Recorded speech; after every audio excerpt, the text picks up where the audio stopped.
Hey guys, I'm Zama. And I'm Lanzi, and welcome to Because We Said So. The girls' meeting has commenced. Yes. Tell your friends. It's 12 o'clock. Yes. If you know they're not in tune, let them know. Let them know now. Girls' meeting. Indeed. Otherwise, How are you, Z? Jimmy, I'm good. It's been a good little week, honestly. No complaints. You've been in your events era. I have. Busy AF. Sleepy. And the sad part is that I barely. Because Actually, event at the season. stage. I miss events so much. Like, obviously, I can't attend right now.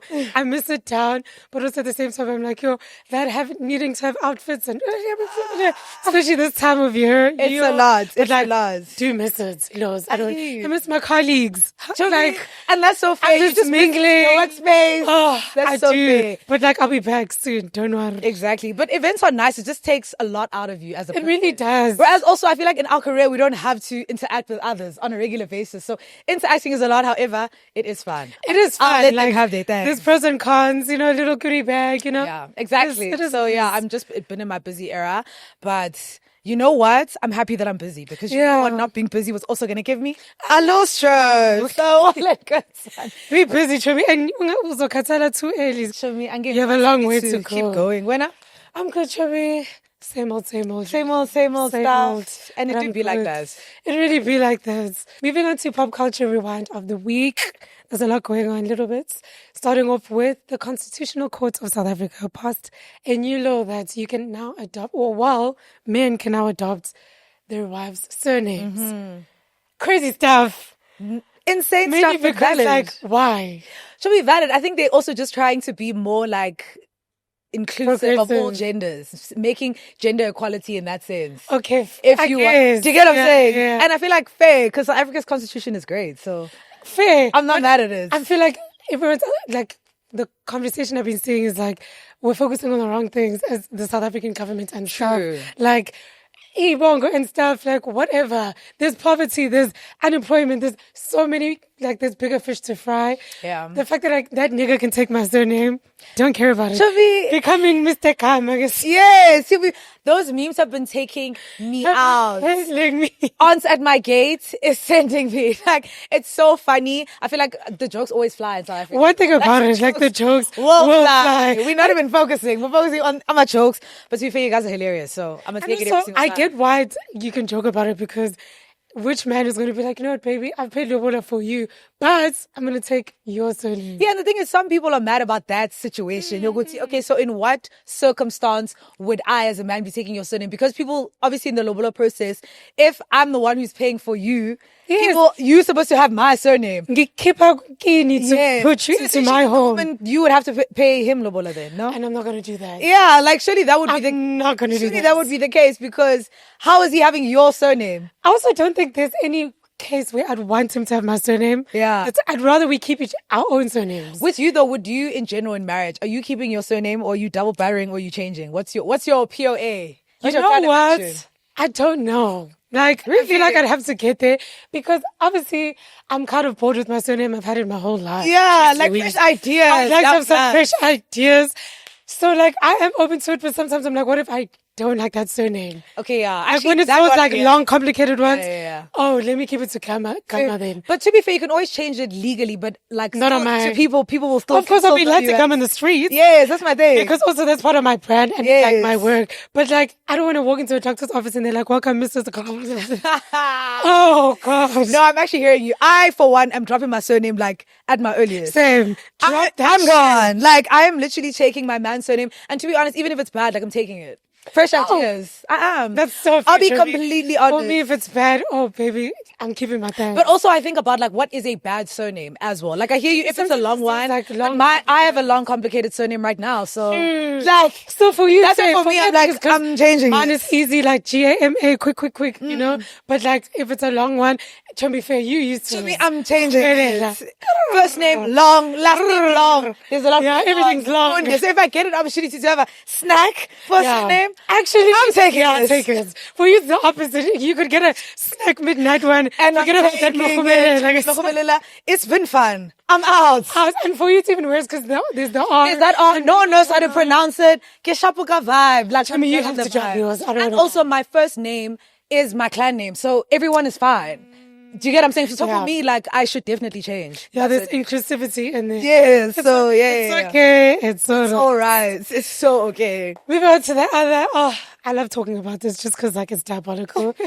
The documentary Beauty and the Beast came out last week. Yeah, on Friday. Which is, I mean, it's the second one because there was one on Showmax, but I think now it's on Netflix, which I like because now it's worldwide. Yeah. If you guys don't know about Tabo and Nandipha, just watch the documentary. It is sick. If you don't know, you're also the danger. You live under a rock. Like, come on. You're the danger at my age. Get with the times. What did you think, Chobi? Show me diabolical. I literally went on TikTok Live that Friday and spoke about it with my peeps. That was such a diabolical documentary. I want to say I haven't watched the Netflix one, but I have a memory problem, so maybe I did. I mean, the Showmax one. Maybe I did watch it, but I felt like I was watching the Netflix one with fresh eyes, and everything was just like really. For me, it felt like this feels like I'm watching the same thing. It was underwhelming because of that. I forgot the show. The only benefit, or the add value that they got was Nandipha's best friend. She wasn't on the show. He wasn't on the Showmax one, sorry. And then also the additional voice note or phone call that she submitted from Tabo. But because of the other one that was posted on social media, it felt like it was kind of the same thing. Like, I don't think he shouted at her. We know that there wasn't any new information, but at the same time, I feel like the way that they narrated the story, I enjoyed it. But my only thing was that I do feel like, again, there was just a lot of missing stuff, which is why I was just like, I feel like they should have probably waited a little bit longer to do the documentary until they had more information. So you can find out things like when and how did they meet. We still don't know that. We don't know that. I feel like it's a big part of the story because it's the big why as to why did this even all take place. Exactly. Like, how the hell did you get wrapped up with this guy in the first place? We don't know. I feel like that is a huge gray area. The part about Pearl 2C, I don't get it. Like, even getting up number one in the context of the story. And I feel like, again, it was also very airy-fairy. Like, it was just, they didn't go into it enough for it to make sense and be relevant to the actual documentary. So for that, I was like, okay. Yeah, a lot of stuff was missing. I know even in the Showmax one, they mentioned a time when Tabo went to Durban. That never came up in the Netflix one. See. So I'm like, there's a lot of missing parts. And then also with the dad, we actually don't know if he knew of the body in the box. They didn't touch on why he was also in jail. Involved. I'm sure people also were probably like, specifically the Americans, were probably like, why is he in it? Yes, because they didn't even didn't touch on it at all. They didn't touch on it at all. Yeah. And I want to know, did he know, was there a body in that box or not? Exactly. Two, with Tabo's mom, I feel like they could have spoken to her a lot more to understand how did Tabo grow up, what's the upbringing, what's the relationship like. And that's what they should have done, considering it's a documentary. Like, you should have given us background that we don't know about Tabo. We know all this other stuff already. Like, it's been in the public, it's been like reported on a million times. We know. Let's hear some fresh ideas. I won't lie, they dropped the ball. I guess what was nice for me is for example, like to see the visual of how did the body get to be into the prison, them actually showing us the map of the prison. This is where they came and also narrating how Tabo actually staged the whole thing. The actual thing of him being in that cell, them figuring out where to put the body, change the body, mattress, For me, it was good to kind of see a visual and kind of understand that step by step to see how the hell did he actually pull this off? Because for me, it's insane. Like, you're in a high security prison. How did you pull that off to the point where if someone hadn't seen you, or if there wasn't that, to be fair, like, also there was that background investigation that I guess we didn't know about that guy was narrating. But if that person didn't take a picture of you outside, like, that's to say that you were never going to actually get caught if you just kept a low profile, which I find to be kind of crazy, diabolical. Like, in the same breath, as much as I think it's crazy, I'm like, I can't believe you guys thought of all of that and it worked out. It literally did work. Like, you actually can't see it actually works. That's kind of crazy. Yes, the only part that I guess they didn't work at was the actual body, because now they didn't actually think about the fact that we actually have to go and do tests and samples. And when they now doing the DNA versus your mom's, the DNA It is doesn't matching. And also, even now, her having 2 bodies out of the morgue, they didn't even use that first one. That was a waste of time. Paper trail. And someone's body. Why did you put your actual name and surname when you went to those morgues? Like, let's be for real. But also a big thing for me was that Nandipha has no anxiety. These people have no anxiety. Oh, You guys of just course they moving don't. bodies. And then you just throw it over. You're throwing it over the, like, you guys have no anxiety, but I guess like people who are like murderous and stuff can never Can't have have any anxiety. Like, Because then you wouldn't do can't. it. We have anxiety, which is why we think this is sick. Like, which one we don't do murders and stuff? Do you get what I'm saying? And like, Surat's my Yes. picture. And also, I think, like with the Showmax one, I feel like they went more into talking about the security company and how they're involved and how we need to look at how G4S looked over this, how it had to be an employee. The Netflix one didn't Go into it go at into all. that at all. It was kind of just almost like a summary. How do you feel like, though, of people saying that they feel like the documentary really is more so sanitizing Nandipha's image? It kind of is. Public, yeah. Because a part of you is kind of like, oh, okay, oh, Nandipha. Yeah, I And feel that's like what it was I'm more saying. focused on It was her. more focused on her than it was her POV than it The was youth- Tabo's. Where it actually is, because I'd say the Showmax one was more on Tabo's Tabo. POV. This one was more because even the fact that the mom was there, the dad was there a lot, the best friend was there, speaking to kind of her character and the things that he knew about her. Like, I feel like a lot of it, the brother was there, he's getting emotional. Everyone is kind of just speaking to the fact that this was very out of the ordinary for her, out of her character, which I feel like, yes, it was an attempt, but I feel like any reasonable and rational person will still see her for the murderer that she is. Not murderer, sorry, alleged. She's not a murderer, but she aided a murderer do all these things. Do you get what I'm saying? So anyone who's reasonable and sensible will still see the fact that she's a criminal. And that's the thing. My thing is, the part where Nandipha lost me was the part in the courts where she finally got to see Tabo, and she was like, she was so excited. That gave me the ick. I was but then you like, applied for bail and you were like, I was under duress, he forced me, da, da, da, da. But then when you see him, all your teeth are out. She was for me, looking with eyes of love. I've applied for bail and I truly feel like I was the victim here and I was under duress. I don't want to see that nigga. Get him away from She me. can't do that because that's a lie. Like, she wasn't under duress. Everything, those things are kept. Allegedly. Cab. No. It is bad. So I will never feel sorry for her. Now you actually were consciously aware of what you were doing. Yes, 100%. So for you to even still have those emotions towards him, it just shows the fact that you are dangerously in love with him. And some people just are like that. It goes back to the people who are even like in love with just criminals in general. Yes. Love after lockup. That show used to literally be like, what the hell? You guys seeing criminals who've done crazy stuff and you're just like, you know what, get on that though. And you like him because he's a criminal. It's like, I really do think there's a kink in it. There is a thing. It's literally that of like, it's dangerous. It's like, this love that's, like people wouldn't approve of it. Like it's... especially because Nandipha was, or is, I don't even know, already married. Yes. So it's almost like she wanted Tabo, maybe allegedly, we don't know, for the thrill part of things. Yes. Some people have that thing. So that's why I was like, we also need to, I like what there was this guy, I don't know like what he is, Gonja, but he was a part of the investigation that they did and the people that actually took this public. He was saying that like, we also can't, even though like, yes, we've seen clips and stuff of him making voice notes of like trying to manipulate her and stuff, but we also do need to put in the fact that like she did have agency. She's a smart, reasonable woman. How did she get caught up in this? We can't just take the fact that, oh, she's a victim, she's this, she's that, because she played such a big role in this while this guy was locked up. Literally. Exactly. So he only got out and was able to do all these things to you because you got him out of jail. So we also need to put that into consideration. That's why I'm saying like any reasonable person will see that she's a criminal. Like that is what she is.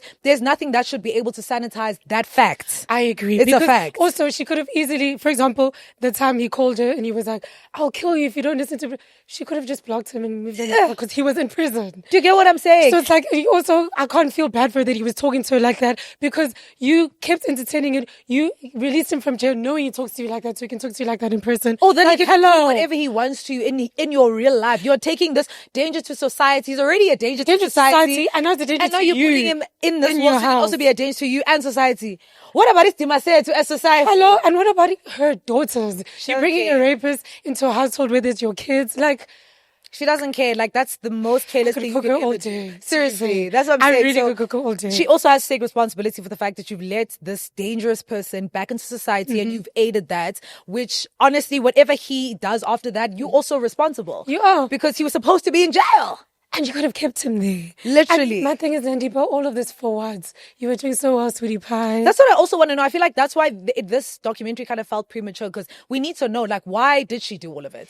But I Like, guess what was the end goal? she hasn't commented on that. Yeah, that's what I'm saying. the But also, problem. maybe in the trial, it'll come out to say, like, yes. these are the reasons why these things were happening. Yeah, Maybe we she should've lied, we waited don't for know. that. But, like, they should have waited for that. But they did say, I think, don't quote me, but that was the first part of the documentary. So they are going to be making a follow-up to it. Okay. So if that happens, then cool. But I still feel like you could have meshed that Just all made into it one. one thing. Because there was no information, like new information. It was Sorry, like 3 hours of redundant information. But I guess Netflix was probably just trying to capitalize off of it so that they can get for it the to global, I was going to say, Which is fair. because they don't know anything. They're just watching a documentary. Yeah, so 'cause they don't real. actually For us, it's just another day in the Tabo Pista saga. Yeah, but to be fair, like, good watch for my friend. Yeah, Something still. to watch on Friday. We had something to watch. Speaking of disappointing women, sorry to say. Oh, Enhle Mbali. Oh, Mbali, my queen, her crown has tilted. It's on the floor. oh wow. She was announced as the ambassador or the new ambassador for Carlton Hair. So there was the event, which was obviously being acknowledged and they were celebrating it. So she was giving her speech. And in that speech, she said a slur, the K word to be specific. And I just want to ask why and why it was necessary. There's banter and stuff, but that's kind of To be sick, diabolical. I just want to ask why. Valid. Because there's banter and stuff, but that's kind of sick. Also, my thing is, you're bantering at the expense of black people. Also, you're Your doing people. that. You're doing that in a room full of people who I'm going to assume a lot of them are white people. Because like Carlton Hair's a Yes, white-based you're salon, doing yeah. it to be a joke and to be entertaining and stuff, not understanding that you yourself are the butt of the joke, and you're now implicating all other black people in this joke that you're making. I don't get it. And people like to use this excuse of, yeah, but we grew up saying it. Does that make it right? It doesn't make it right. No, it doesn't make it right. And for you to think that it's okay to go like on a public platform such as Carlton, you've been giving this huge public platform, knowing already that Carlton is not known to be a diverse Yes, they're salon very that much for includes- white tees. Yeah, that doesn't include a lot of ethnic hair. Now they're doing something cool to kind of tap into that market. You now decide that with all that and the heaviness and the whole deal of that situation, you're going to go in there and say a slur. You're going to go say our hair scrapes pots and peels potatoes. Like, oh my word. It's giving. You know when black people twirl for Abelung? Literally. That's what it gave. Like, I'm twirling for Abelung and want to say things that they would say or things that they would laugh at the expense of black women, was so your cringe. women. Like, It was so cringe. Oh, I and she was couldn't like, believe it. oh, black people and colored people will understand. Susi Faga, we don't understand a thing. I don't understand shit. We don't understand. I don't want to lie to you. thing. Hence, I'm asking why, because I understand. Perhaps you can let us know. Like, we actually don't understand and normalize not putting us in it. Exactly. And now the white people that you were twirling for Carlton have dropped you. Now you're not an ambassador. Exactly. And my thing was actually a big red flag that I also noticed that no one in the room even called it out. You guys were all laughing. You guys were all laughing. You've now humiliated yourself. Like, you were literally trying to make a joke and now you the joke. Like, I don't get it. What a fail. I don't want to lie to you. And it's so disappointing coming from her. Yeah. And I hope like she's learned her lesson from that. But like very tone deaf, very dangerous. Very in this dangerous day and to age. spread those types of rhetoric about black hair in general. I was just like, that is so inappropriate. Do better. No, do better. I can't even say queen right now. Princess. No, but seriously, Do better, we princess. actually have to do better, guys. In gang, like, Gang. we can't be saying this, and not just because it's in front of white people. Don't speak about your hair In like that. general, like, cause Tande, we should be uplifting black people and speaking positive over things. Our hair, our skin tone, whatever it may be. Yes. So if our own people are speaking down on us, of course, Abelung are going to be like, so why must we praise your hair? Thank you, everyone. Now you You don't even love it. let me talk. And that's when they say things like, you guys wear wigs and stuff like, we perpetuating that That conversation. is literally the Oh, perpetuation of it. I'm getting angry. No, seriously. We're taking a trillion steps back instead of going forward. Going forward. Let's do better. And that was supposed to be an event to take us forward, to be more inclusive of different hair types. When I Now we backwards. a pot scraper. Oh, what a waste of everyone's time. Wow. Lastly, we're going to speak on Charlie Kirk.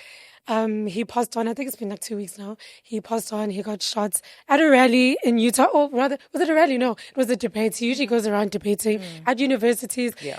very problematic debates. And I'm someone who really likes to watch debates and stuff. And where I learnt of him was on the Jubilee YouTube channel, where they do a lot of debates. And I hated him from then onwards. Sorry to say, obviously, rest in peace. But his views are very skewed, and he's a racist, he's a misogynist, all the negative things you can think of, he is that. And obviously now the chat online is that people are being mean instead of saying rest in peace, because at the end of the day, death is not a good thing, so we shouldn't be mean to him. But people on the other end are like, he was a evil person, he was a mean person, so why should we wish him well? So there's like this topsy-turvy thing going on. And Bandla, sorry to say, I'm siding with the people that are saying he was a bad person. Yeah. Yeah, unfortunately for me also, I also think that the circumstances around how he died have a lot to do with his views, in the sense that you, the one who said people should be able to carry guns and be armed. And if there are people that need to die to protect the Second Amendment rights, that's fine. Cool. And now you died because of that. So then there shouldn't be a problem. There should be nothing that we're really upset about. Exactly. You get what I'm saying? Because he said it's fine if some people die. So it should be fine then. No? Because that's my thought about the irony. Yes. And also the other thing is, like, I think people are also coming from a POV of like, no, but he pushed a lot of Christian values. I've seen a lot of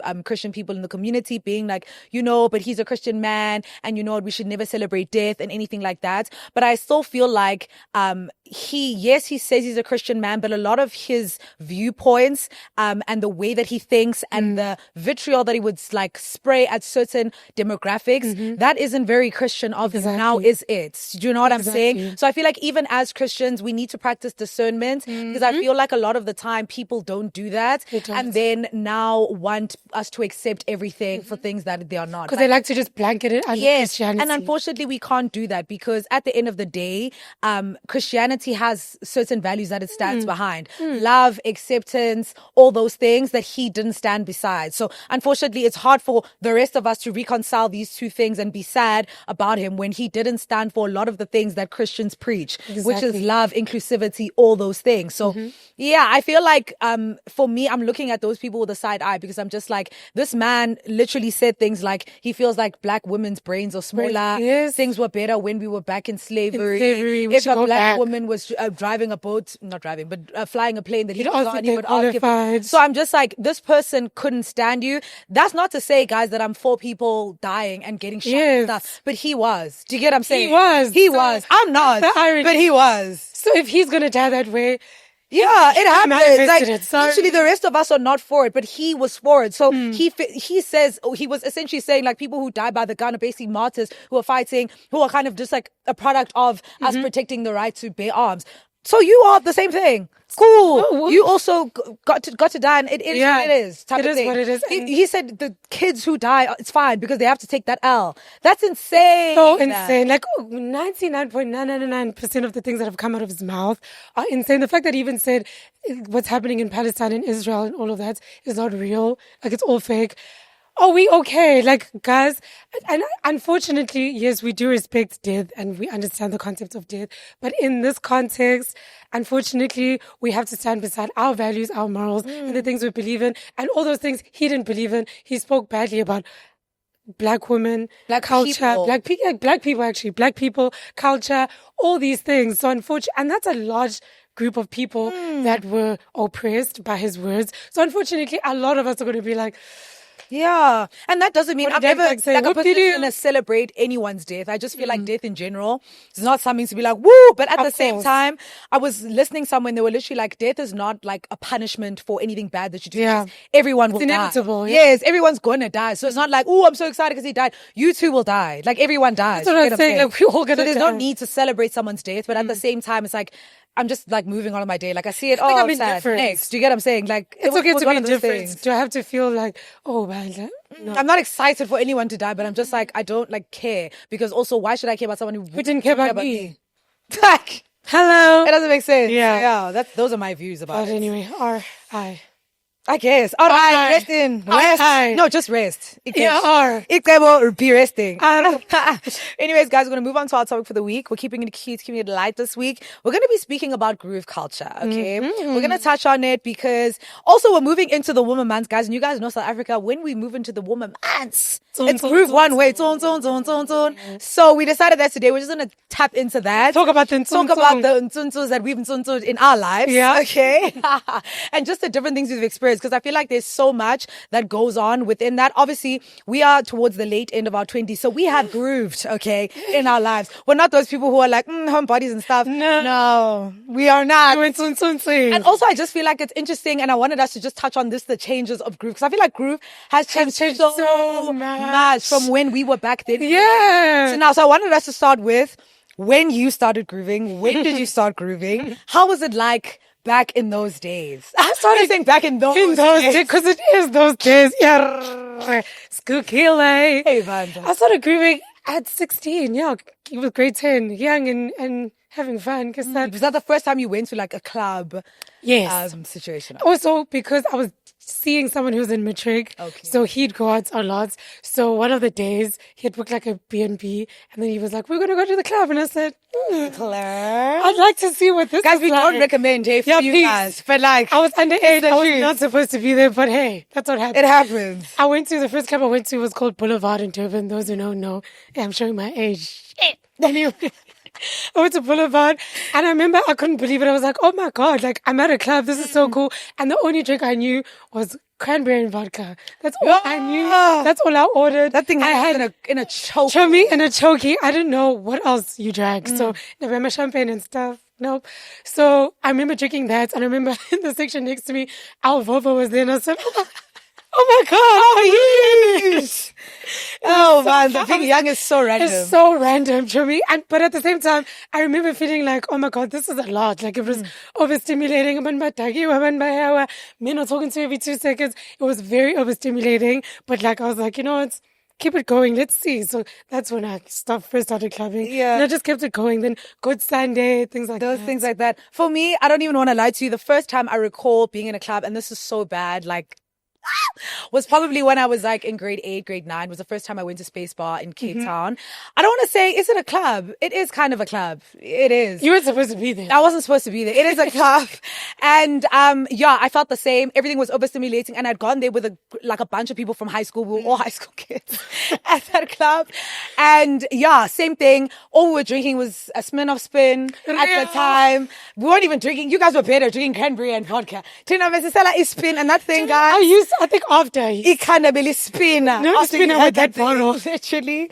And then after that, because I was like around a lot of like my white tea girlfriends, we would go to like those clubs that are in those areas, Tiger and stuff, which is also a whole different experience on its own because the stark contrast between how they groove and how we groove is different. It's so different. Like everything is insane.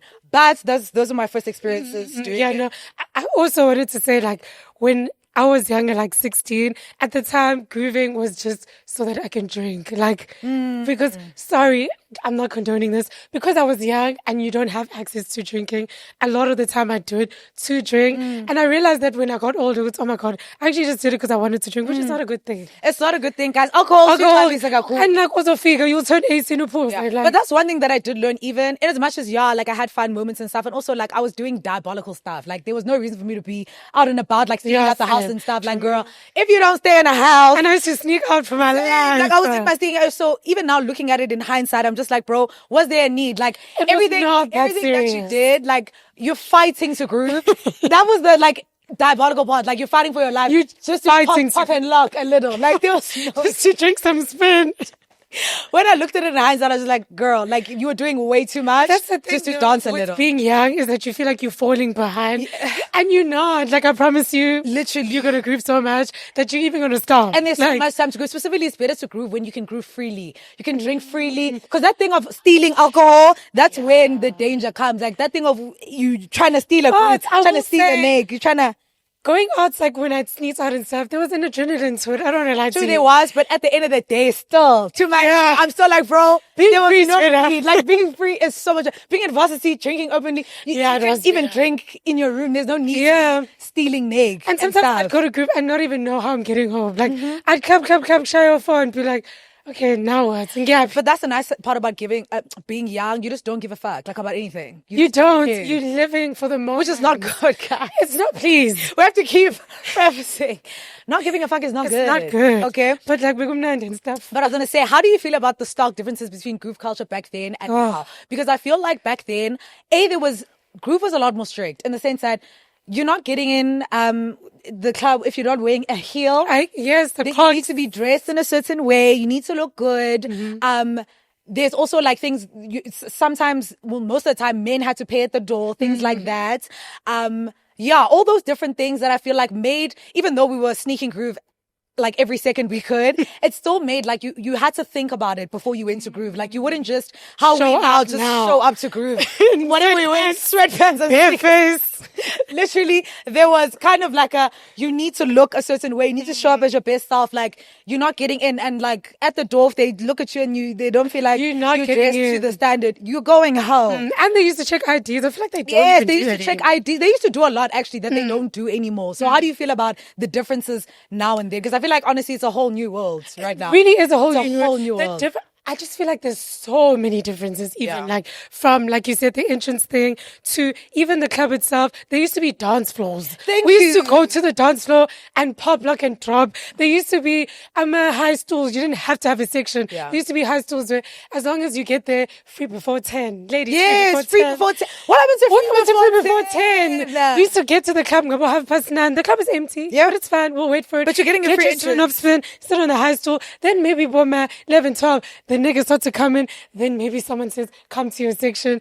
What happened to that? Were there even sections? I feel like even section culture has ruined the whole club experience. I feel the biggest problem. Section culture is where the problem and where the biggest danger is. Because again, like as you're saying, when I would go out, even now, like if we're talking about maybe like when I was 18 and stuff. Let's stop talking about the underage. Yeah, let's move forward. Let's move forward and out of that, okay? When I was 18 and stuff and going to group, it wasn't top of mind to be like, oh my God, I need to have a section. I need to have this. Like, I need to have that pattern. Whereas I feel like these days, you can't go out without having to think about all the 50,000 things. Like, there's so much you have to consider before you leave your house. Whereas before, you could literally just go out just because you want to dance. Just because you want to have fun. You don't have to think about all the dynamics. You know you're going to buy yourself your little Smirnoff spin, your 2 or 3, and you and your friends are going to have fun. But now I feel like even the way that they've set up the clubs is so that there's no opportunity for you to just be by the bar and dance for your friend. Like, you need to make sure you're going to be spending. It needs to be a whole thing, which I feel like is just taking away the fun for those that are coming up now, because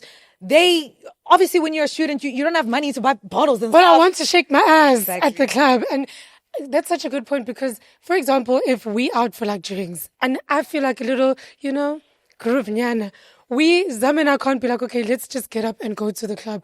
You have to start going into your phone, calling Usman Bani from Nostra, calling Usman Bani from this club. To the point where you sometimes end up not even going to the club because all the avenues are filled. None of the niggas are out. No, boring. Whereas before you could just go out if you wanted to. You can't do that anymore. It's literally so whack. So I always like feel for the younger generation that's coming up in their early 20s now, because I just feel like there's none of that anymore. And I also feel like because of the section culture, there's added pressure to going out. Whereas for us, there was literally no pressure. We were there in a peplum and stuff. We were there in business casual. But now I feel like there's so much more pressure because, again, how we're saying, like, you need to be able to understand that if you're going to a club, you need to be able to afford the section, or at least you need to be able to afford the expensive ass drinks that are going to be available there. So I don't understand how they even go out now. Like, how do you even navigate Guys, please comment down below. Like, how, if you in your early 20s, 18, even 19, where do you guys go? Because it's become so difficult and so strict, especially, I guess, because they're trying to push the whole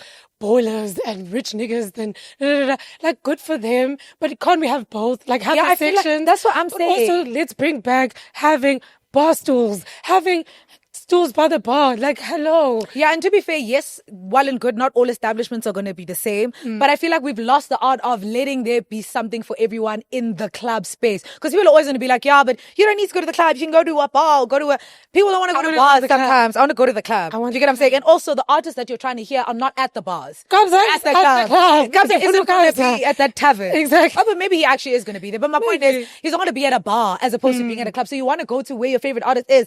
But the barriers to entry entry, klamalanga, guys. So strict. And I feel like the problem in group culture is that the priority is imali instead of fun. Yes. It's not about the fun, it's about the racks. Yes. That's the problem. Before, the priority was we need people to come here and have fun, which is why there were dance floors. Vanessa and I, we used to go to dance floors and dance for like hours. But I feel like even like how you're saying, the priorities shifted. So I feel like the priority before was experiences, making sure people have fun. I feel like that has gone down and now it's gone to, as you're saying, like I think it's in the section culture, bottle culture, how many bottles, even those, the lights, the sparklers, everything is The to do with baddies. making it seem like, okay, this is where, and this is how we're going to get people to spend more money. Yeah. But I was going to say, at Groove, what type of person do you feel like you are at Groove? Like, are you the chill person? Are you the stand? Are you the dancing? Are you the, what are you?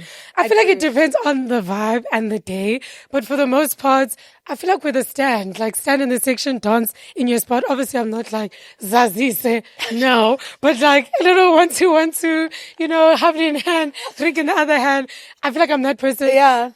Other days, it depends on the vibe. If the vibe is not like super giving, I'll probably just be sitting, tapping my head with my drink. Happily, yeah. Yes, I was going to say, I'm asking this because I was thinking about myself, like, how do I actually like navigate group You're the spaces? same. To me, I feel like though I'm mostly like a sit down babe. Like I'm actually very lazy. Yeah. I feel like this culture has just made it so that I don't even feel motivated to stand up. Unless like our tune comes Yes, in. unless it's like our favorite song, then we'll stand and then we're sitting back. Yes.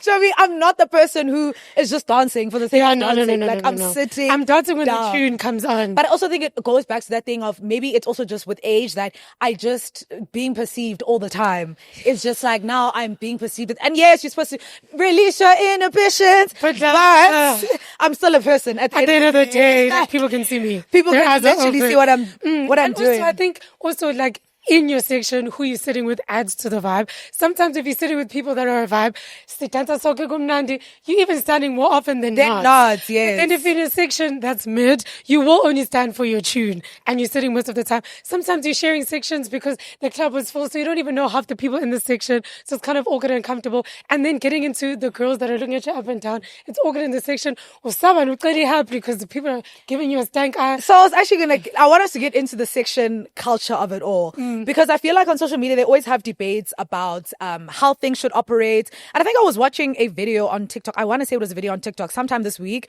where, it was actually yesterday, where this girl was kind of narrating a story where she was at a club and then these guys had asked her to come and join their table, right? And so she's like, she was saying this at the beginning of the video to set the scene. And she was like, obviously, like, since we're going to his table, like, we're expecting that he's taking care of the bill and everything. And then she moves on to the rest of the story. So everyone in the comments is like, hi, Bo, why would you expect that? Da, da, da, da. So I was like, it's free for real. Wait. And I was confused because I'm like, is that not what it means? I'm confused. But then again, she goes on to narrate the story and then she says that, so she realizes that the guys that she's sitting with are wanting like on a situation of, since they drank their alcohol, which mind you, she was like, she didn't even want to order more alcohol because she didn't want them to be like at the end, because we bought you this alcohol, you need to come home with us. She's like, I'm just going to drink whatever they have at the table. So you're not buying me anything additional, what you already bought for yourself. So fine, the guy now is still coming with that energy, even though he didn't buy them anything. So she's like, she asked the waiter to now separate the bill with her and her friend,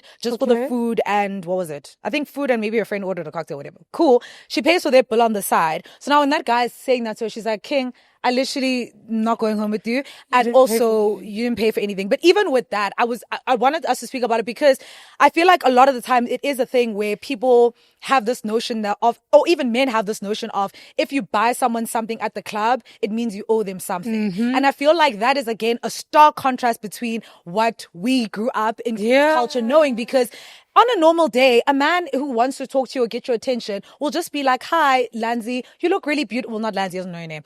Hi, beautiful. I really think you're really cute. I really love your vibe. Can I please buy you a drink?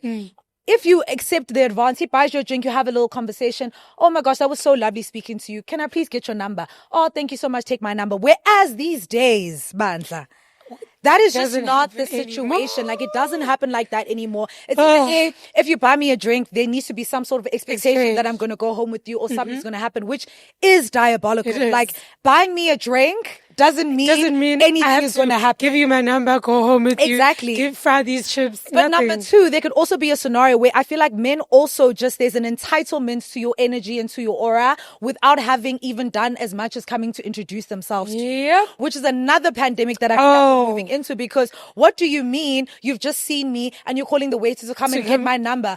First of all, who are you? No one knows who you are. I don't know who you are. So why am I giving my number to you? You have not even come up to me to say, hi, what happened to, hello, how are you? My name is. What happened to that? No, what happened to that? God, what happened to that? Now we're talking about this like not long ago.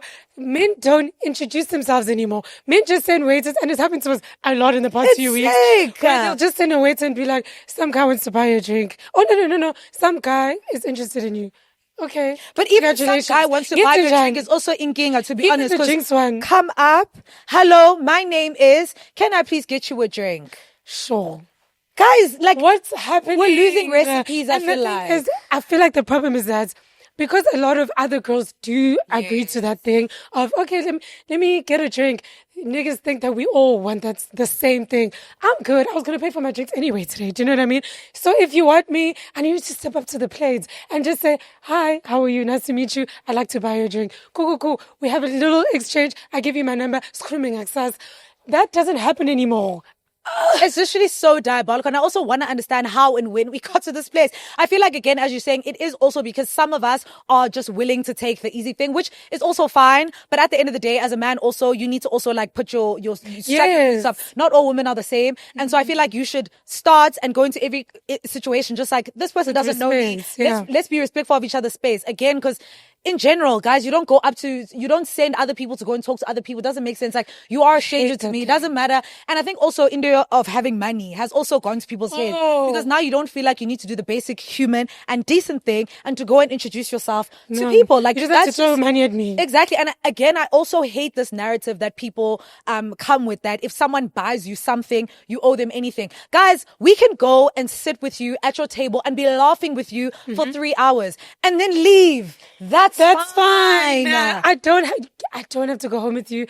You don't even have to have my number. Exactly. I feel like we have to normalize understanding that women have agency and men also have agency to say, if you're buying something for someone, there is no unspoken contract that's been made to say that I'm going to give you something because you've done this for me. No. And if there is that contract, you're supposed to say that from France. Can I please buy the champagne? No. Yes. Can I please buy that champagne so you can go home with me tonight? So I can say, no. I'm good. Do you get what I'm saying? I can mean to this corner, and at the end of the night, I'm dealing with attitude and all of this. Like, I also think the issue here is that abafana basasheli. Yeah. They just don't know how to move. I don't know what's happening. Are they shy? Are they lazy? Do they just want to throw money at us? I don't know what it is, but men just don't share anymore. And it becomes out a lot in the groove culture and restaurants and things like that. Is how do I get this girl without doing the sharing pause? Let me ask a waiter. Let me ask this person. Send her a bottle. Yes. Like, now I must assume that's your interest. That doesn't mean interest to me. Exactly. You're just quenching my thirst. Like, literally. It doesn't mean you like me. Because like, at the end of the day, people don't understand that, again, in as much as you find us at the club or you find women at the club, they can afford to be there. Especially if you find a group of women there alone, you can assume that they can afford to be there, in the sense that, yes, there are some people maybe who can't. But I'm now saying, if you assume and you see women at a table, they've paid for that section, meaning they can afford to buy whatever is there. So now if you're saying, can you now join and buy them bottles and stuff like that, you're going to have to assume that they had the money to buy the bottles in the first place. So you buying them is that's so sweet and so kind. We get to save because obviously it doesn't hurt for you to buy. Yes, it doesn't hurt. Thank you so much. But it can't be the kind. But now you can't expect people to do anything off the back of that, because now it's also playing into rape culture a lot to say that if you've done this, there's no other agency that you have. Like, I'm allowed to take whatever I want from you because I did this thing for you, which is very problematic. It's very problematic. And like, we just want to drink and have fun and stuff. Like I wanted to say there was a time, I just want to bring this example, where Zama and I were at a restaurant and this guy had said to a waiter, he wants to take Zama out for breakfast. I just want to say, story, guys. Was Zama supposed to say yes?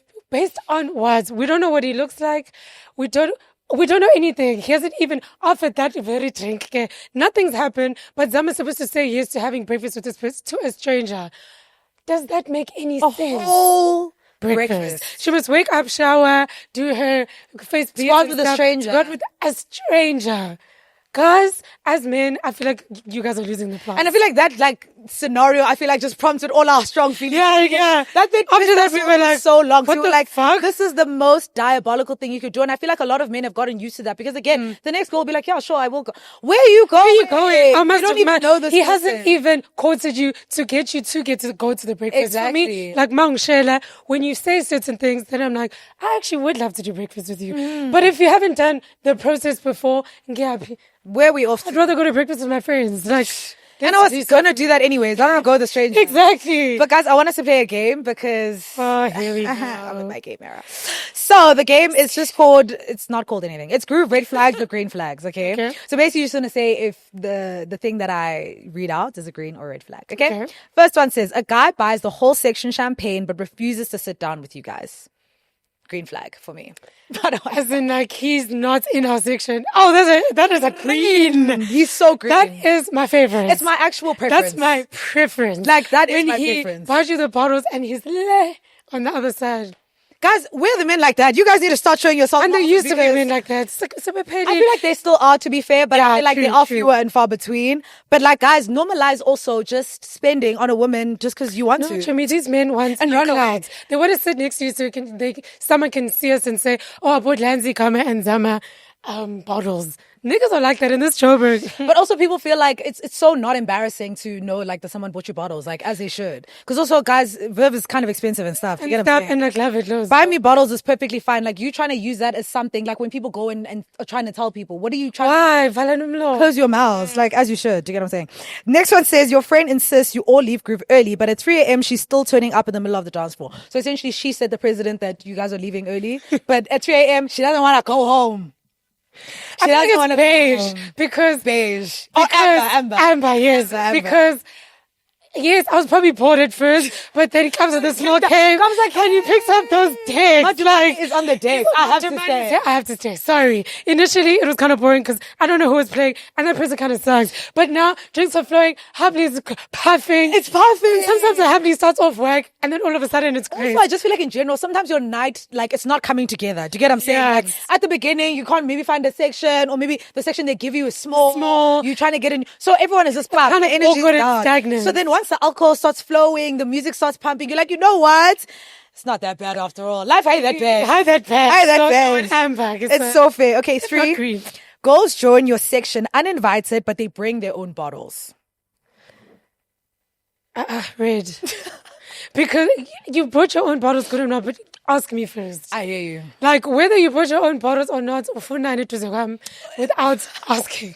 Because at the end of the day, we have to sit with each other and kiki and stuff. So I need you to be like, hey, do you mind if we sit next to you? Because now you're ruining my night. Exactly. And how do you feel about the greeting thing in general? I feel like there is a question on here about that. But how do you feel about it? Because at the end of the day, actually, let's get into it when we get to the actual question. Okay. 3. No, I've done that one. 4. Someone takes selfies with bottles that they didn't buy. Oh, red. Especially as a nigga, you're giving me the ick. You're an ice boy. Sorry. Oh, I'm so dead. I just feel like all that taking taking pictures with alcohol thing is so strange. I mean, no matter the gender. So. Yes, it doesn't matter. Like whether it girls or guys. Hello, please act like you've been here Unless before. you're working. Like for the brand. Yeah, like if you're working for Verve and stuff. Yeah, fair. Or maybe even the club, like to show Yes. I've arrived at the club, Yes. take the pictures, cool. But if you're doing it just for vibes, get judged. I don't want to lie to you. Yeah. I can't lie to you. I hate it. But I don't want to hold you guys. I've taken a pic or two, but not even with alcohol, but taking pictures of bottles and stuff. Show me That's fine. Sure, like if I want to show my section's kind of up. Yes, I Say, think that's fine. Or maybe if, for example, if I'm Or hosting even a if it's not rocket. bottles, guys. Even if it's just your drinks. Yeah, but like if you're doing that whole, Yeah, that's don't make me sick. it's strange. Like unless you're actually at work, like what are we doing? I need you to act like you've been here before. Okay, 5 says a girl/guy joins your section without greeting. Red. Red. I Terrible flag. hate the shit. It's literally so uncouth. It's very uncultured. Or even like if It's I rude. get to a section and I greet and you don't greet me back, like the girls are like, Ooh, and guys, that's also very rude.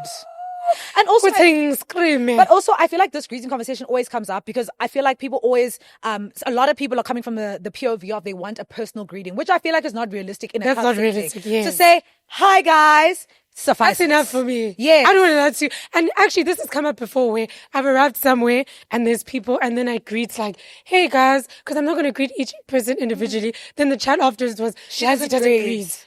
Like, I also don't get that one. I don't get it. At the You end want me of to hug you individually? we're all strangers at the end of the day. If we're saying it's a person that you don't know, we're all strangers. So at the end of the day, no one is going to do a personal hug. And it's not realistic. I actually don't know We don't you know each other. at the So end it's of the like, hey, how are you? Are you good? Shab. We sit down. Exactly. Maybe we'll get to know each other as the Throughout night the progresses. nights, yes. But like for right now, we're strangers. And the next time I see you after that, sure, maybe I hug you then. But if I'm coming to a table full of strangers, I'm not putting my arms around you. I'm so sorry. Yes, like it's also, that's weird, realistically. That is the weird thing. And I got cooks for And whether this it's... time.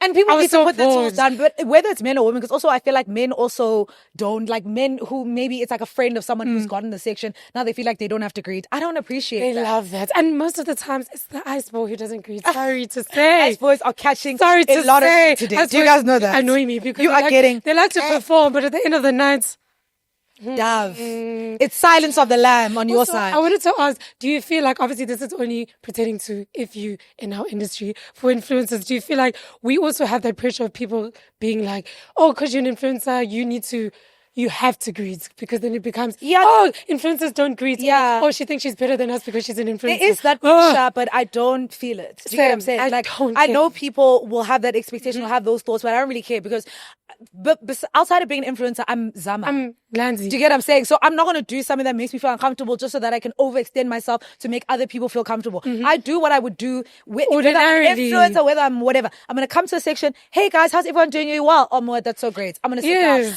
I'm not going to go and overextend myself for fear of what you're going to say about me. I don't really care. Like, it's like when I walk to the club, I'm not walking in as an influencer. Yes. I'm walking in as a Lanzi who's trying to shake some ass. Exactly. Like, so I hate that thing because people like to use that thing of, oh, influencers don't greet. Oh, man, like, bored. they do have that thing, and I know that people have that preconceived notions, but I actually could not Don't care less. care. I don't want to lie. Sorry, to you. I'm At the waving club, to you guys. we're all just girls. We're just girls. Like we're all just girls in this club. Sorry. So 6 men in the section keep saying, "Smile, you're too serious." Guys, dance phela wena jive. Dance. Ayibo. Kanjani? Why ikhasi yakho? Ifunani? Yo. Umngane wakho uthulile yazi. Uthulile yazi. Ukhombile kumeleni. Yo. But That shit pisses me off. Like, please leave me alone. No one is allowed to shut up again. No one is allowed to sit down and sip their drink again. No one's allowed to let my class breathe just for a little bit. No one's allowed to smoke puff again. Puff some happily. No one's allowed to puff a happily again. Like, please leave us alone. As niggas, like, red if I'm flag. in the mood, trust me, I will dance. I will speak to you. But if I'm not in the mood, it's not going to happen. But you know, exactly. But I feel like that more so would happen if the person that you're with, you're not really cool with them. So, because other than that, like, why am I even keeping quiet? Maybe let me talk to me. Maybe there's something I need to talk about. Do you get what I'm saying? Maybe sometimes you're in a situation where you're in a sick and I'm sitting next to a man that I'm not attracted to. He's clearly attracted to me. And I'm trying to give the message to put it, get right. Leave me alone. Sometimes it's just that I'm not interested. And I know with men, they can take friendliness for like, and as an in. So maybe I can be friendly to you and now you think I have desire. I don't. So it's better if I keep quiet. And that's so boring, guys. We can't even be friends with people again. We can't because how you think you're food. Nah. Oh, I thought we were all brother and sister. Stuff. That's crazy. That's so crazy. Okay. The next one says, your friend disappears for half the night and comes back with a random crew. And there's one friend of mine that I'm thinking about right now, and that shit pisses me off. Or like, I guess, not even that. If we had planned to go to the club and then a certain friend says, oh, can I come with Span? Now there's a +3. Guys, if there's one thing that I actually hate in life, it's that. If there's only one thing that I hate, that's probably what I hate the most. That's like the biggest thing. The club culture. Yes. Like, I'm already, especially if, say, for example, I'm the person who's organized this section. Maybe it's some guy I know, maybe it's a teacher, maybe it's someone I'm seeing, maybe it's a friend, whatever. And then I say I'm coming with Zama. Then Zama says, I'm bringing 3 other people. if you dare piss me off, because the person I've said I'm coming with Lama only. Literally. Why have you come with a crew? You're trying to make me look like I'm insane to everyone. To everyone. And now this section's uncomfortable because of you. And also, to me, my biggest thing is also just like, I am comfortable grooving with the people that I'm comfortable grooving around. You bringing your friend from where? I don't want to groove with them because, guys, mostly and in general, like, I need to feel like I'm in a safe space because groove is quite intimate in the sense that we're drinking, we're snapping. Someone can take a video of you that you don't appreciate. You need to be around people that you trust and you need to feel like you're in a safe space. Yeah. So now you're bringing about people that I don't know, strangers. Yes, maybe if it's a close friend of mine and they're bringing a friend of theirs that I know, then I'm probably not going to have a problem with it. Yeah. But if you're bringing out people that you maybe just met in the club and now you want to bring them to our section, bro, immediate no. Like, I'm scared. So you're fucking up my PR because I need this person for the next time I go to the club. And now he's gonna think you bring crowds of people, so I'm not gonna help you out. But I think that's in general just etiquette. Even if someone invites you to lunch, you wouldn't come to a lunch with three other extra people because that's uncouth. So keep the same notion. Yes. Like, guys, we need these people for future sections. And also in general, like, we just don't want to mess up the vibe that we had already decided on for the night. No, also, I'm also blindsiding the other people that I've invited. Do you see what you're doing? Yeah, no. To that one, do you get what I'm saying? Anyways, the next one says, we're getting to the last one, guys, I swear. 8 is someone spills a drink on you and doesn't apologize. You know, that is my pet. The spilling a drink on me could actually send me home immediately. To me, I think it has before for me. That is my actual pet peeve. Like, spilling on me is my 13th reason. And you don't apologize. Oh, I'm this happily might fall on your face. Oh my gosh. I might just pull my pipe in your direction. No, I'm just joking. I'm joking. No violence. But that no violence, please. Can piss me off because you've made me sticky now for once. And I understand mistakes happen. Like, I've probably spilled on people. I probably have. But like, be apologetic. Like, oh, I'm so sorry. Da, da, da. But if you spill and you're just like, I feel like that's just rude. And just, again, No, but I feel like in general, it's just rude. And I feel like in general, we need to just respect each other's space. Because in as much as, yes, we're all drunk. And obviously, guys, things spilling on you, a liability of being in the club. Yeah, that's not what we're mad about. But let's also be respectful. And I'm sorry goes a long way. Oh my God, I'm so sorry. I've probably even moved on now. Exactly. But with the minute you don't apologize, I'm still harboring on it to be like, I wasn't trying like, and I'm sticky and all because of you and you carrying on with your life like you did nothing to me. Gonna piss me off. The girl, number 9, the girl/guy you just shared your shisha and drinks with starts sharing it with everyone else. This happens way too often. This happens all the time, actually. No, like probably every time. Like every single time. Like every time you go out, it's going to happen. But I feel like, to be honest, most times I just charge it. Because I was about to say... It's a red flag or a green flag. We haven't said that. We haven't been saying the red flags or green flags. We're just saying an opinion. Chobi, you know what? I don't know what flag it is. It's amber. It's amber. But yeah, it's amber because you have to charge it to the game. The dynamics are happening. Sometimes by the time you look up, the pipe is there. It's gone and far from you. It's even so far. Even a drink, maybe you there's another girl section, you pour a drink and she starts pouring for her friends. What can you actually do? There's nothing I can do. But specifically, if I'm not paying for it, then I actually don't care. But if I'm paying for it, then... If I'm paying for it, I'm saying something. Yes, if I'm not paying for it, I really niggas paying for it, we're going to have to take that L and keep it pushing. No, it's not even an L. Like, because I'm not... Yeah, true. Drake, like, queen. He can just buy more and we top up. Exactly. Okay, the last one. Someone keeps taking videos of you and your friends driving the boats in the section. Like a stranger. Yeah. Red. Put that phone down. And again, especially for our industry, sometimes I'm like, oh, you're shooting me because you're trying to make me look bad. Exactly. What are you trying to do with this? And also, again, like, this is why I say, when we're grooving, we need to be in a safe space. We need to be able to get drunk, have fun. Maybe not like has deaf, obviously, but I'm saying, like, if we're getting tipsy and stuff, that should be perfectly okay because we're in a safe space. So once people start making that space unsafe, that's where the danger is. No. I'm not happy about that one. No, I hate that one. How do you feel about if you're in a section, let's say with your person, whoever you're seeing that night, whatever it may be. Black king. Your black king that day, that night. Guys, and one thing about me, I'll have a club boyfriend. One thing about Zama, I will have a club boyfriend for me. Guys, I will find love in this club, like every single time. Find some love in the club, and then we just don't speak to each other the day after. Like, that's my favorite thing. I love it because I'll even be like, Chummy, so how's Spanish? She's like, I don't know. Sposina though. So if that person has his boys, like say there's 3 of his friends. So now the dynamic in the section, let's say is you, your nigga, me, Vanessa Lisedi, let's say. Then there's these 3 other niggas. Right, Kumnandi, cool. Then these niggas bring other girls, right? Because they need to entertain themselves, right?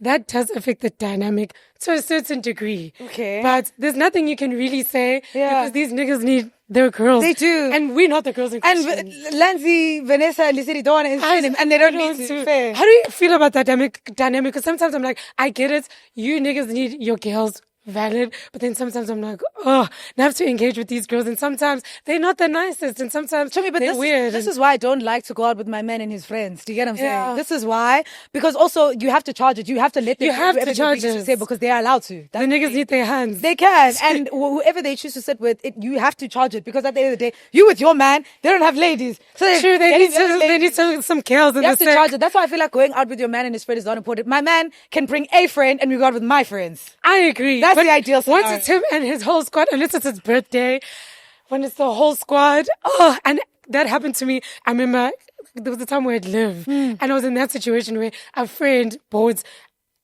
It's got. I've actually so been, like, I've you actually were there, been in actually. that situation. I was like, and I was like, what am I in right now? But I can't say anything because but to it's be fair, his friend. I'd probably still say in that scenario, you wouldn't have been wrong had you still said to him, listen, bro, like, I get it. Your friend needs to have goals here, but like Not so many 60 women is insane. Like it at the end of literally the felt day, like we must go home. yes, like at the end of the day, also like you have to also compromise because at the end of the day, the guy, your man's friend is a friend's friend is allowed to have, and sometimes it's you. Figure clapping, Agnes section. I see someone I know. I'm being put into a section with the girls and stuff. So you have to understand that that's just the yeah. But I also feel like just club culture in general just needs you to not be.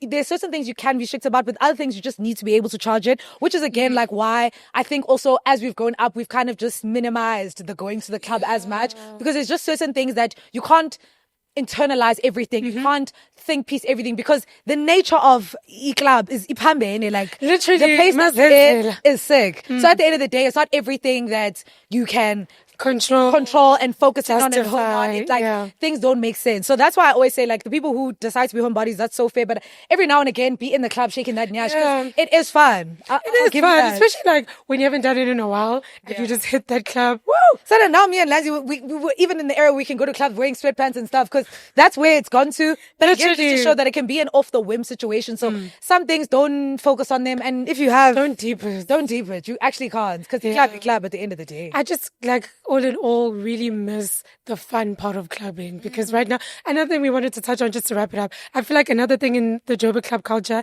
is there's this sizing people up thing that I don't like where it's like, what bag are you carrying? Are you wearing a bust down? Who's your nigga?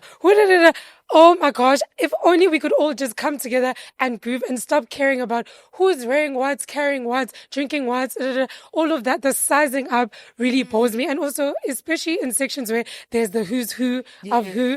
When you walk to that section, now it's almost like, who are you?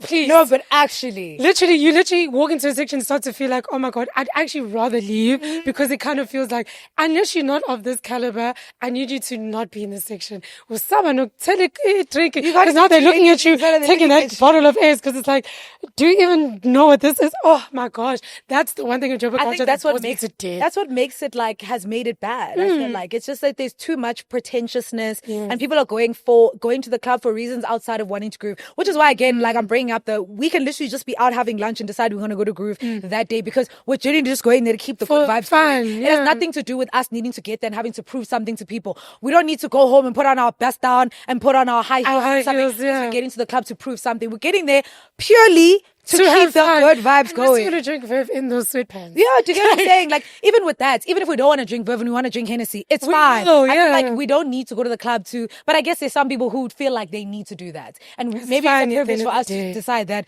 that's not what we need or that's not where we get our validation from. But again, I feel like going to seek validation in those spaces, it's just going to cost you at the end of the day. Yeah, it's going to cost you that's more all than it's anything. going to do because you could go there and just be a cute, pretty girl and live your life. Like, there's no need to go there to try and prove something to people and to perform. Be yourself, have fun. But again, the other thing is that people go to the clubs for different reasons. But do you think like certain girls are performing for the niggas or performing for the girls? Because sometimes it's performing for the niggas and because I want the niggas to get us bottles, but it's also performing for the girls to be like, I'm that girl and you're not. I think for both. I Mm-hmm. think there's just a mixture of both. Just if you're a person who wants to perform in general, you are performing to For whoever everyone, wants to watch, Sana, whoever is. Yeah, whoever's there to watch. Yeah, but I feel like that's also what's nice. I feel like about Joburg specifically because there is so many different types of groove. There's the until type of groove. There's the sound sets. There's Corona sunsets. There's a bunch of different grooves, which is why it's also nice to also diversify the type of groove that you go to, so you don't have to find yourself dealing with those dynamics each and every after 2 weeks. That's so true, because certain grooves are more relaxed. Certain grooves, the section thing is not so much of a thing. Yeah. Then some clubs are more like pressure. So I think you just need to go where you feel comfortable or feel like your people are the... I 100%. Your vibe should attract your tribe. Period. So yeah, guys, we're going to move straight on to our next segment, which is our dilemmas. You guys send in your dilemmas. We answer them. You guys can send them to us on the Boys Instagram page. Let's get into the first one. Hi, Boysties. I hope you're doing well. I suspect in a midlife crisis at the tender age of 25. I quit my job in July because work was so toxic to the point where I was having thoughts about keywording myself at said job.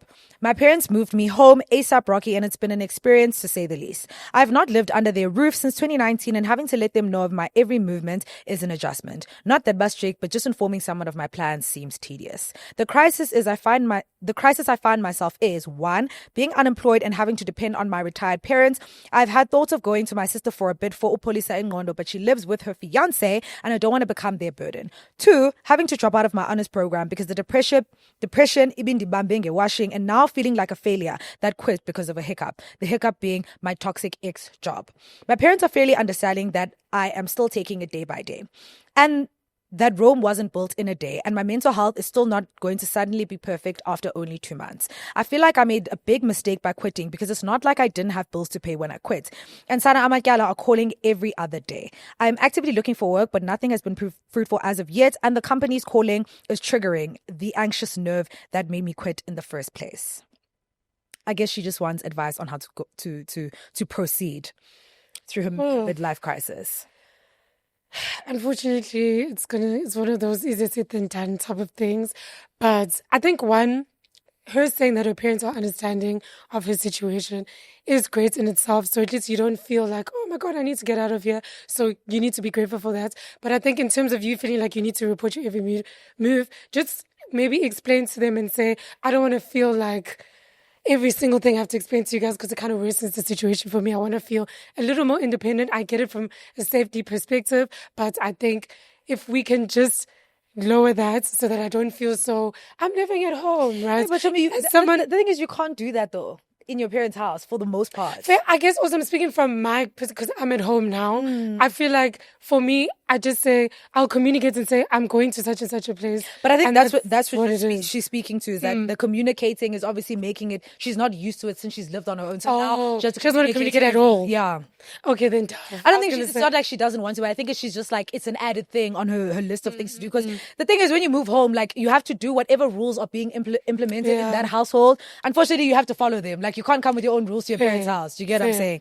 But for me, I would just honestly say that you need to just go through it. I feel like, again, we always say this, but life it goes in seasons. Yeah. So this is just the season of your life that you're in, the job hunting, the having to live with your parents, the having to report and do all those things. And it doesn't mean it's going to be like this forever. It doesn't mean that just because you didn't get to do your honors now because you had to leave your job, doesn't mean you're never going to be able to do it. Because at the end of the day, if you stayed at that job, you already said, like, you're already having suicidal ideation, which means that was never going to be a place that you could stay in. So you had to do the hard thing and move home. But you will be fine. Like, you're going to get through this. Like, it's just a season. It is a season of your life, but you have to go through it. Yeah, you have to. And like Zama was saying, you should be proud of yourself that you were able to take yourself out of that toxic situation. Because some people push through all for the sake of, I need the money, I need to be employed. So you need to be proud of yourself that you still stepped away, knowing that life is going to be tough from that decision. But it's a season. It'll pass. Again, is it in time? Like I always like to say. Yeah. But like, sit within your faith and sit within the fact that your parents are very supportive. And as much as it's uncomfortable, sometimes midlife crisis, if I can say, or changes can be uncomfortable, but you will come on the other side. 100%. Awesome. Okay, let's get into the next one. Hi, sisters. I'm sorry, I'm not quite sure okay, she's saying she doesn't know it's the dilemma. She said it to me. I've had a 10-year friendship with someone who consistently becomes closer to the people I introduce her to. I introduced her to this guy I grew up with. We all became friends. I don't know the reason, but me and the guy started dating, not knowing the reason. Maybe it was because she was becoming more of his best friend than I was. Then months later, she remained friends with him even after we broke up. Despite my discomfort, she continued this friendship and even approved his girlfriends. When he got married, she attended and took photos with him and his wife, despite my expressed feelings. I stopped talking to her and she hasn't reached out. Sad, but whatever. 10 years down the drain. Am I the drama? I just need to know. You're not the drama, sweetie. You're not the drama. You're not the drama. She's sick. Yeah, but this is also... She's very slimy. Yeah, she's very slimy. And also the reason why she is because it's not like she was friends with this guy before your relationship. You became friends with him. But also, can you say that actually because they all became friends, then they decided to start dating? Oh, is that what she said? Yes. I'm actually thinking about it now. They all became friends, and then she decided to date this guy. Then she's mad at that other girl for staying friends with him. See, that's the problem with then that's tricky. You unfortunately can't dictate how. Yeah, because they were friends. Because now they're all friends. You guys said you were in a 3-man friend group, and then they started, and then she said the friend and the guy started to become closer while they were all friends. Then she started dating the guy. So are they wrong because they were I'm friends? actually thinking about it now. I actually don't think she's wrong. I don't think she's wrong. Because you don't know, the friendship that they build could be very strong that you just don't know about. A friendship they build outside of you. Yes. And it happens, guys. You introduce people together not knowing that you are just a bridge that was built. Guess that? You are just a bridge. For them to cross over. And you are not friends with them anymore. They are allowed to still be friends, unfortunately. Sorry, Queen. I thought they were dating then. No, they became friends. she actually said. But if you guys all started off as friends and you guys decided to take it a step further, they can still be friends. And if they end up being super close, that's fine. Of course she'll be at the wedding. Of course she'll take pictures with you're going to have to just clean up. You actually have to take the L. So for you, yes, you've expressed your feelings so that it doesn't make you feel comfortable. But she should have told you that, like, I get that. And those feelings hold them. But like, I have to keep being friends with him. Yeah, because you can't stop being friends with him at the same time. Because you guys broke up. I never told you guys to date. Who sent you guys to date? You're kind of making your breakup and not working out her problem. Exactly. Now. So, yeah, sorry, Queen. Yeah, I feel like it is a little bit selfish for you to expect them to be his other friendship because you and the guy didn't work out. So unfortunately, Queen, you are the drama. Queen. You are the drama. Wow. The last one says, hi, Zama and Lanswell. So I have a dilemma. I'm in a friend group of 3, right? I'll be friend 1, then there's friend 2 and friend 3. Friend 2 is involved with a man. Everything is going well. He invites us to his place for a games night, which was fun. I ended up clicking with one of his friends, and we excused ourselves to go to his car, chatted up a storm in brackets. Cool. Okay, girl. Okay. On our way back, myself and the third friend, because friend 2 had stayed behind with her man, friend 3 told me that friend 2 went to go sleep in the... Wait. On our way back, myself and the third friend, because friend 2 stayed behind with her man. Yeah, she's starting a new sentence. Guys, punctuation when I do that, you guys. Friend 3 told me that friend 2 went to go sleep in the bedroom because she was feeling tired. And while she was sleeping, the man made a move on friend 3, which ended with them sharing a kiss and touching each other's genitalia. How? I told her that it would have been better off not knowing this information. No, real. What now? I don't know what to do because they're both my friends and they're each other's friends. Yo, Ikolia Pitizel. Why did the third friend kiss him back? Why did she kiss? She even took it as far as touching. Why did they kiss and touch each other's thighs? You know your friend was just making out with that nigga. Show me no, Mamelane. So it's literally 3 friends, right? Yes. So this friend, her man is having a bri, right? Yes. So they all go to his place, right? This friend, who's friend 1, who's the one who's telling us the story, she meets one of friend 2's man's friends, right? And then they hit it off. So they go to the far to chat up a storm, right? Yes. Fine. So this one, friend 2, she goes to go to sleep because it's her man's house, right? She goes to bed. Oh, friend 3. Oh, man, host. Yeah, and then touches the host man's genitalia. So now this one is like, why the fuck are you telling me this? Because you're putting me in the middle. You're putting me in the middle of 2 and 3. Because now she knows information that basically friend 3 was macking on friend 2's things. Not even macking. To me, touching each other's chips. Literally, you guys were frying each other's chips. That's so what sick. What should friend 1 do? What should friend 1 do? You know, as much as I'm shocked I'm kind of not. I'm really not this shocked. It happens all the time. So it's all the time. Just another day in the city. Shit. I think She has to tell her. I also think she has to tell her. You have to tell her.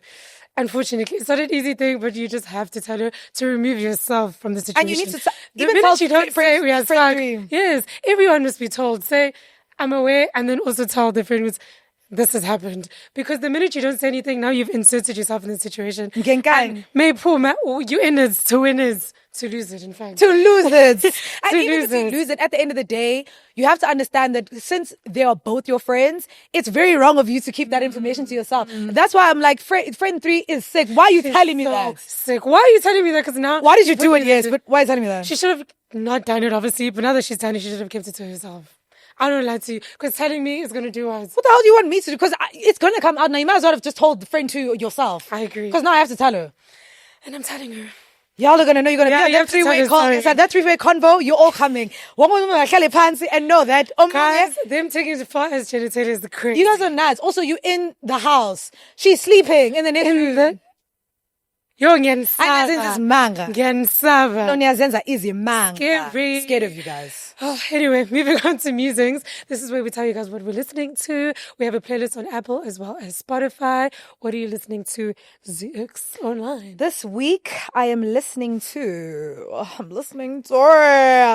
Aware. Guys, that song has been stuck in my head for like 5 days right now. Aware by Lord Cares. It's the remix with Casper Nyovest. I really like the original one as well. I love that song. But the remix with Casper as well. Eating. I love it so much. When I tell you guys, I literally have not stopped listening To be real, Sam, it's such a good song. Like, it's such a feel-good song. They ate down. I don't really like... sorry. I'm listening to Kitchenatta released a new album. Yes. I've been listening to that. My favorites on that album is Don't Worry Babe / I Got You Babe. Anything in a Kitchenatta though. So because of that, I went down my Kitchenatta library because I was like, actually, I haven't listened to it in a minute. And I slapped. Show me. And I really fell in love with a song that I forgot about on my phone called Look Easy featuring Lucky Day. I love that song. So it's a Kitchenatta week. How do you feel about the whole album though? Because I tried to listen to it when it first came out and it was not landing. I love that song as well, but that whole song, the whole album. Like I'm Calvin Momoing it. I'm like, maybe I need to keep listening to it, but it's not sticking. I don't know. Specifically, I think the beginning of the album is just so and redundant. Yes, I don't know. There's not a lot of features, Ned, like at the beginning. So that's also, I guess, what's also throwing me off. Yeah, I feel like he works really well with like good features and good vocalists. Yeah, get back in your collabing era, King, because it's actually a really hard listen at the beginning. Even this song, had I not heard it elsewhere, like I would not even know it because I was never gonna get to the song. So I'm struggling with it. I was like waiting for it to stick. I don't know if it's ever gonna stick. Yeah, and I was so excited for the album because I also love Kitchenatta album. Yes, I think that's why I ended up listening to this? all the other albums. I was like, let me actually remember why I love you. Yes, because you're losing me. You're losing me in this way. But guys, we have come to that soul part of the episode where we have to say goodbye to you guys. But thank you again, once again, for making it to the end of this video. If you haven't already, please don't forget to like and subscribe to our channel. We are nearly at 50,000. I keep saying this, but like, for real. There by now. Yeah, maybe we're already there. I think by now we're already there. Please, if you guys are listening to us, what is good? Please don't forget to follow our podcast on Apple Podcasts as well as Spotify. Do not forget to rate our podcast as well and leave us any comments because we do read those as well. And as per usual, my good people, you will see us same time, same place next week, Wednesday. Bye.